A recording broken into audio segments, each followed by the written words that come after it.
지금 보면은 현직 부장 판사들도 계속 글을 올리고 있다고 하더라고요. 그래서 예. 조의대 사퇴 요구도 하고 있는 목소리가 있고 또 전국 법관회의 소집 요구하고 있고 그러니까 사법부 정치적 중립성을 해쳤다 조의대 대법 판사들도 예. 이 연휴 기간 동안에 사람들한테 엄청난 원망을 들었어요. 그리고 저한테도 개인적으로 후배들이 연락이 와서 네. 답답함을 토로하다가 우는 후배도 있었고 법원 망했다. 그래요? 예, 다 그래도 제 후배들이 아주 어린 애들은 없고 그래도 다 지방법원 부장판사 이상이에요. 네. 제가 볼 때는 한참 후배라도 아, 너무 충격이었다. 대법관들이 거의 다 제 후배니까. 네. 근데 그 친구들이 어떻게 이럴 수가 있느냐. 그러니까 조희대 원장은 자기가 보수적이고 꼴통이니까 감행할지 모르겠다. 근데 이 친구들이 놀란 거는 대법관들이 거기에 다 가담했다는 게 정말 이거는 법원 구성원들 입장에서는 예. 그러니까 이게 우리 시민들이 민주시민분들이 볼 때는 저것들 다 한통속이야 이렇게 생각하실 수 있겠지만 사실은 그 내부에 있는 사람들이 가지고 있는 네. 진해 상급자에 대한 기대라는 게 있잖아요. 그래도 저 버텨줄 것이다. 네. 최소한의 선은 지켜낼 것이다 하는 기대가 있는데 그게 다 무너져 버린 거예요 지금. 정말 큰 잘못을 한 겁니다. 그 내부에서의 그 충격과 그다음에 예. 앞으로 정말 이 사법부가 어떻게 될 거냐는 그 예. 공포심 예. 이런 게 계속 있었군요. 그게 예. 지금 이렇게 공개적으로 게시판 글을 통해서 그럼요. 표출이 되고 있고. 제가 정말 좀 답답했던 거는 그런 거였어요. 그러니까 네. 이제 그 6월 3일 이전에 무슨 짓을 저질지 모른다는 거예요. 요지가 아니 대법원장 대법관이 그래도 우리 사회에서 똑똑하다고 뽑힌 사람들인데 그 사람들이 바보가 아닌 이상 네.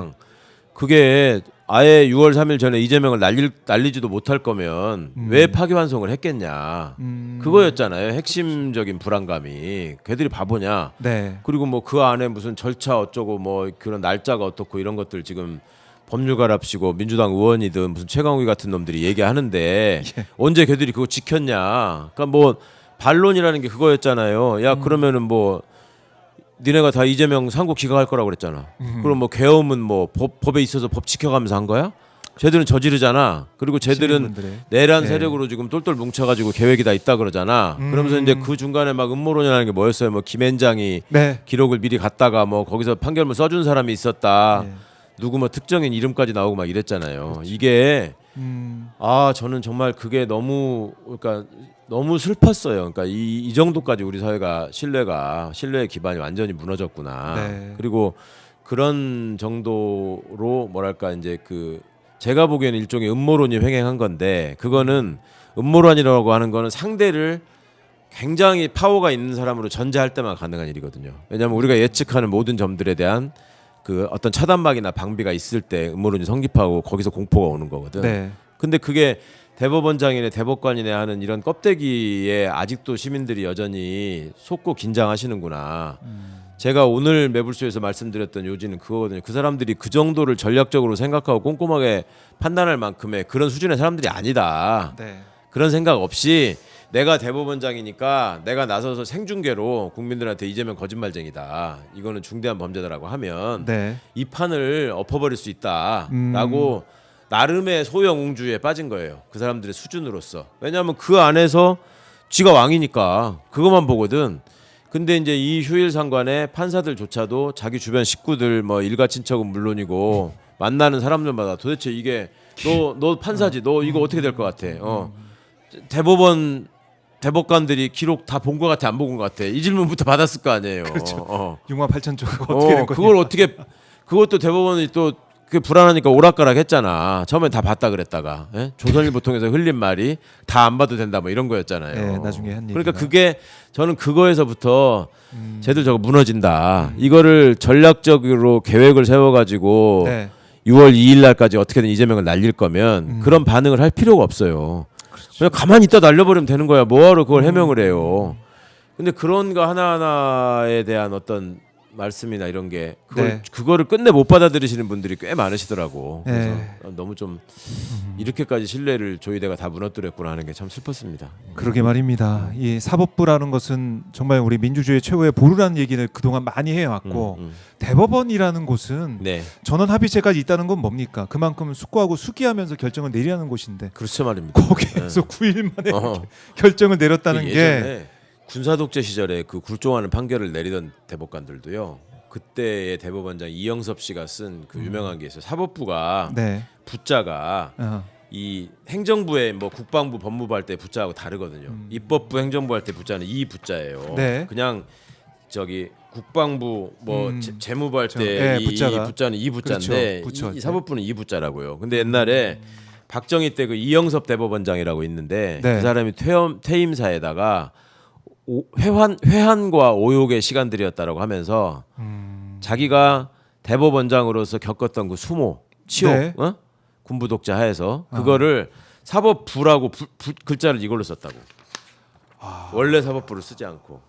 그러니까 행정각부의 하나 정도로 취급하는 독재 정권 치하에서 사법부의 위상에 대해서 한탄을 하는 게 있었거든요. 근데 이거를 본인은 그냥 실수였다라고 나중에 변명하긴 했는데 실수가 될 수가 없는 게 그때만 해도 다 한자로 쓸 그렇죠. 때예요. 모를 수가 없죠. 제가 대학 다닐 때도 다 한자로 썼는데 그러니까 모를 수가 없는 거를 이렇게 얘기를 했었는데 그때는 이 사람들이 그래도 이런 거에 대한 어떤 자존심을 지키려고라도 하고 네. 그래도 그 판결문 안에다가 그런 흔적을 남겼다고 이게 얼마나 억지스러운 일이고 이렇게 할 수밖에 없는가에 소극적인 대한 저항을. 소극적인 했었는데. 저항을 남긴 면도 있었는데 이번에 예. 이거는 도대체 대법원 전원합의체 판결문이라고 도대체 볼 수 없는 이거는 거야말로 진짜 박제해 놔야 됩니다. 이 조희대 대법원이 어떤 짓을 했는가에 대한 네. 문장의 수준도 그렇고 구조도 그렇고 내용도 그렇고 음. 세상에 대법원 판결이 1심 판결문을 요약 정리한 수준으로 해놓고서 우기는 꼴이라니 이게 정말 조희대는 사퇴해야 됩니다. 네, 조희대 사퇴하라. 이게 이제 법조계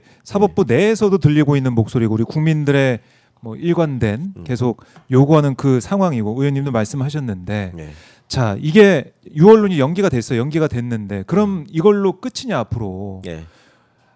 우리 시민들, 우리 국민들 또 이제 국회는 어떤 일을 해야 되느냐 예. 여기에 대해서 좀 얘기를 해봐야 될 것 같아요. 그러니까 이제 잊어버릴만 하고 예. 우리가 좀 긴장이 풀어지면서 봄날을 좀 즐기려고 하면은 법비들이 한 번씩 난동을 부려가지고 지금 뭐 3차 내란까지 온 거 아닙니까? 긴장을 풀지 못하게 3차 만드는데 내란까지. 예. 지금부터는 과연 기호 2번 대선 후보가 이름을 올릴 수 있을 것이냐 이거를 주로 보시면서 즐기시면 될 것 같고 그 다음에 이 법비들의 난동은 네, 어떻게 해야 돼요? 더 이상의 무슨 여지가 없습니다. 지금 이제 그나마 만들어서 걱정을 하자면 지금 아직 기일 안 바꾼 재판부는 그럼 어떻게 할 거냐? 나머지 그런 게 있을 텐데 네. 그게 뭐 당장 지금 걱정하시는 것처럼 거기가 골석 재판으로 뭐 선고해가지고 어떻게 하고 할 수 있는 재판이 아니거든요. 그거는 그리고 마지막 재판도 아니고. 마지막 재판이 아니죠. 그러니까 그런 거는 이미 다 이제 지나간 일이니까요. 네. 이 법비들 특히 이제 대법원 문제는 걱정 안 하셔도 될 것 같고 헌법재판소나 검찰, 공수처 네. 이런 데에 또 이제 법비들이 또 무슨 짓을 벌일까 이제 이런 걱정을 하셔야 되잖아요. 그럴 수 있죠. 예. 상황이 이렇게 된 바에는 이제 검찰도 김건희 윤석열 수사를 더 열심히 하는 척 언론에다 또 흘릴 겁니다. 요거를 이제 대법원이 조희대의 난을 통해 가지고 네. 지들의 어떤 여지가 생기나 또 기대하고 있었을 텐데 그게 또 아니니까 그게 또 아니니까 이제는 그 포기할 것이다. 이제는 포기할 것이다. 공수처가 당장 지금 뭐 그 안보시나 뭐 이런 데 압수수색 지금 시도하고 있다고 하죠. 네, 최상병. 최상병 건 관련해서. 예. 그러니까 이제 이런 거에 대해서 좀 주목해서 보시고 네. 그리고 이제 좀 이렇게 단편적인 얘기로 선동하는 사람들 얘기에 좀 속지 않으셨으면 좋겠어요. 지금 예. 너무 제가 걱정이 됐어요. 플랜 B로 유시민을 또 내세웠다고 그걸 해명하라고 하는 문자 제가 많이 받았어요. 이거를 말하는 걸 끝까지 듣지도 않아. 내가 그게 말도 안 되는 소리라고 설명하면서 그런 얘기 하시는 분이 있는데 말도 안 되는 소리고 네. 그럴 일은 없습니다. 만약에 그런 상황이 정의된다면은 이재명 대표나 당 지도부가 나서서 아마 국민들께 저기를 상황을 말씀드리고 지지를 호소할 겁니다. 그래야지 우리가 이길 겁니다라고 얘기했더니 거두절미하고 또 네. 내가 유시민 플랜 B라고 이재명 날려야 된다고 한 것처럼 선동하는 자들이 또 있더라고. 어디서 도대체 이런 것들이 있는지 모르겠어요. 나는 정말로 그런 사람들 얘기에 좀 네.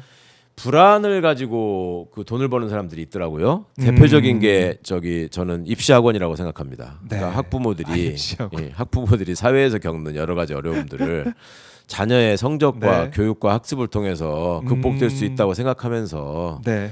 아니 아예 학원은 마케팅이 결국 공포와 불안을 자극하는 거거든요. 당신 아들이 선행학습을 하지 않으면 뒤처진다. 네. 이런 거잖아요. 그렇죠. 그리고 4살 때부터 수학 공부를 하지 않으면 뭐 4세 고시, 7세 고시 막 이런 게 그런 있어요. 거잖아요. 그러니까 그런 공포에 시달리시는 것도 억울할 텐데 지금 이 상황에서도 그런 막연한 공포를 조장하면서 네. 이 거짓말하는 사람들한테 좀 속지 마시고.